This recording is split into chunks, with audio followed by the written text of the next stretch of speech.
Now, the Academic Staff Union of Polytechnics, ASUP, has issued a 21-day strike notice over federal government's failure to meet its 14-point demand.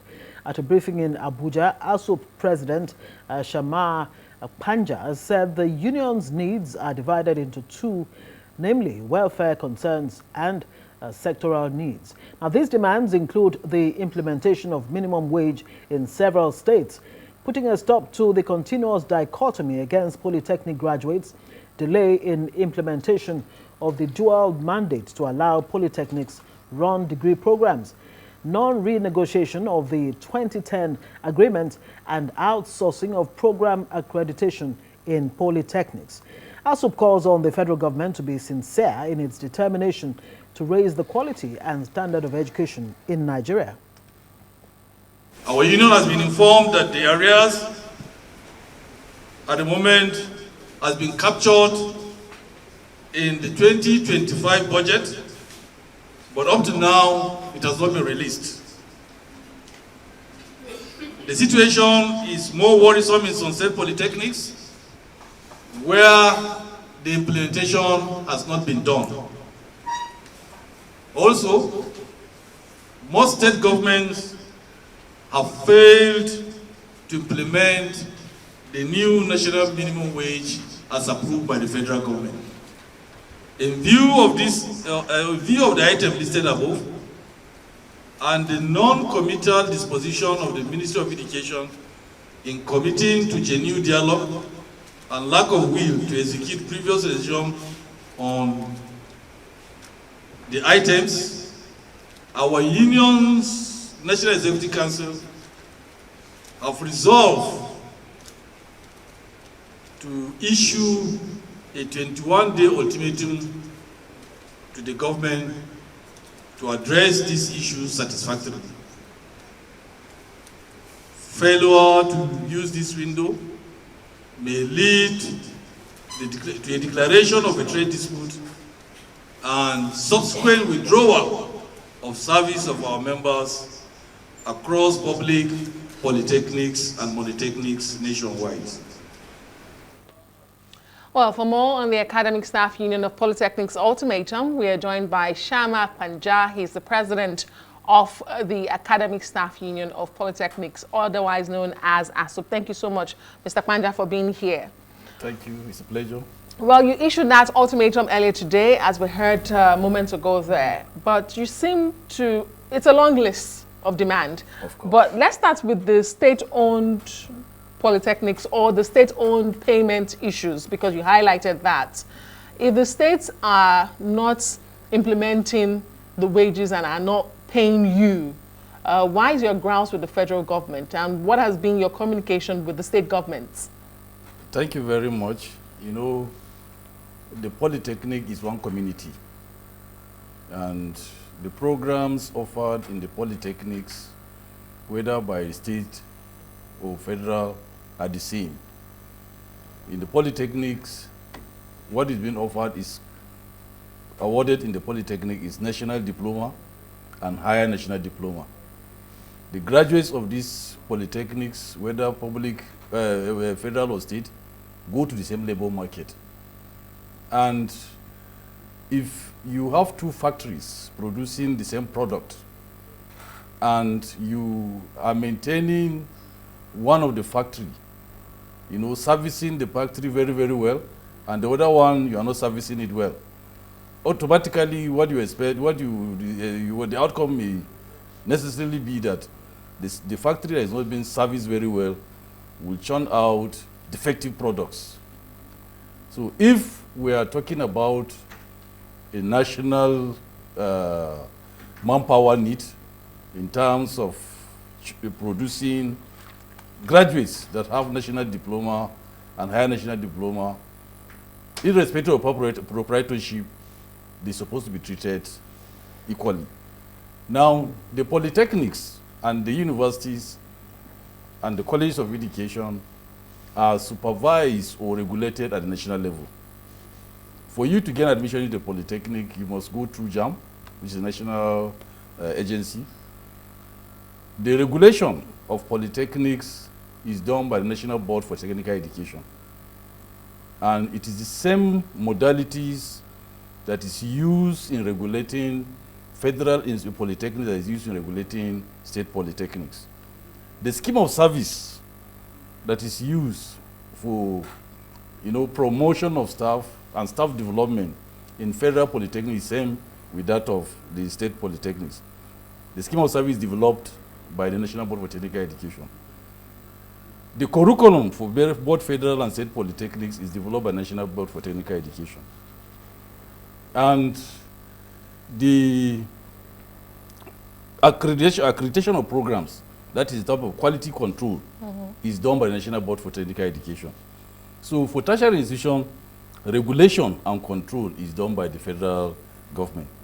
Proprietorship can be by state or federal. But if the regulation and control is done by the federal government and they are doing the same service, rendering the same service in terms of developing manpower needs for the country, they are supposed to be treated at least the same way.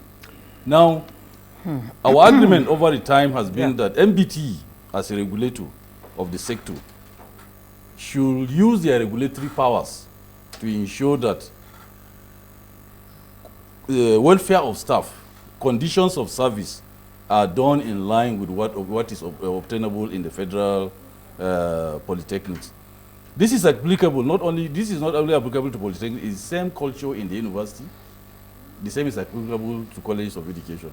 Because only 3 tertiary institutions, their regulation and control is done by the federal So if I hear it clearly, very, because we don't have all day, are you saying, are you absolving the state governments from any kind of responsibility based on your demands? I mean, you're asking the state governments for, you're tasking them for their failure to pay the minimum wage. Of course.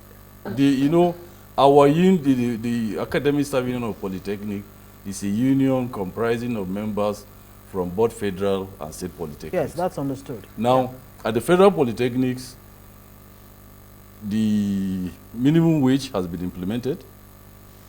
One of the aspects of their salary for 25 and 35% salaries has been implemented. But there is an outstanding problem of arrears, 1 year arrears for the period between January and December 2023 has not been paid. Now, in the state polytechnics, some state polytechnics have implemented the 25-35, but some state polytechnics are yet to implement it. The minimum wage, so many state polytechnics are yet to implement the new minimum wage. Are you taking up the state governments? Are you taking them up on this issue? It's a collaborative fight. The issues affects both federal and state government. So you are discussing with them at the same time, simultaneously, is what you're saying? We have written all the state governors requesting them to implement the 25 and 35% salary review that was approved by Muhammadu Buhari in 2023. We have written them, requesting them to implement new national minimum wage. But so far, only few states have done it. Okay, so very quickly, do you think these threats really do achieve the purpose? I recall early this year, in January, you actually gave a 3-day strike warning over career stagnation. Are they effective at all? Do you think it will really draw the government's attention to your demands? And very quickly, one of the demands, you talk about, the sustained discrimination against HND holders in public service. In what way exactly are they being discriminated against? And what do you expect government to do? Let me start from the HND, which is very key to us because we're talking about our products. In the civil service, on the public service, HND is a 5-year program. You do 2 years ND, 1 year industrial attachment, 2 years HND. When you get employed in the civil service or the public service, there is a bar that you cannot go beyond it. You cannot go beyond 14, grade level 14 in the civil service, despite spending 5 years before graduation. Now, even after, if they say there is a requirement that you need to have an additional qualification. Even if you obtain additional qualification, you will be converted to a different cadre, and you'll be brought down by 1 level, even after acquiring additional qualification.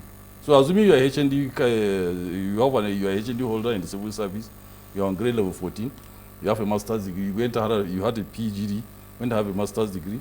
If you want to be promoted beyond that level, you'll be brought back to 13, even after having that your master's degree.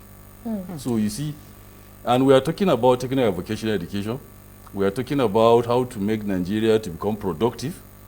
These are people that are trained to use their brains and their hands to, to produce things. How can you make the sector attractive for the young men and women to go there? A good question. Very quickly before I let you go in 20 seconds, and I do apologize for that short time. But you have about 14 demands.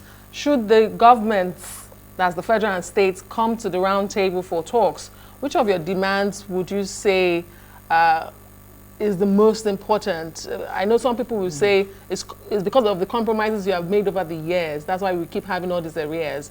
But should they come to the table and say, we cannot do 14 now, which is the most which is the most important for you? Now, one, we want the polytechnics to be allowed to mount BTech.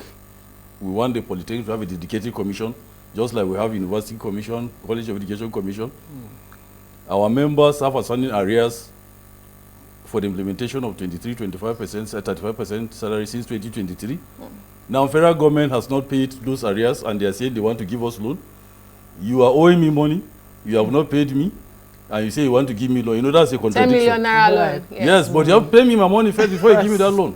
And the state should implement the minimum wage and the 25 and 35% salary. Okay, you've named about four demands already, Great. Which is fair enough. Shammah Kpanja is the President Academic Staff Union of Polytechnics, ASUP. It's understandable, the point you're making, because abroad, the developed world, it's those who have skills that actually build the economy, and not necessarily university degree holders. Thank you very much for joining us.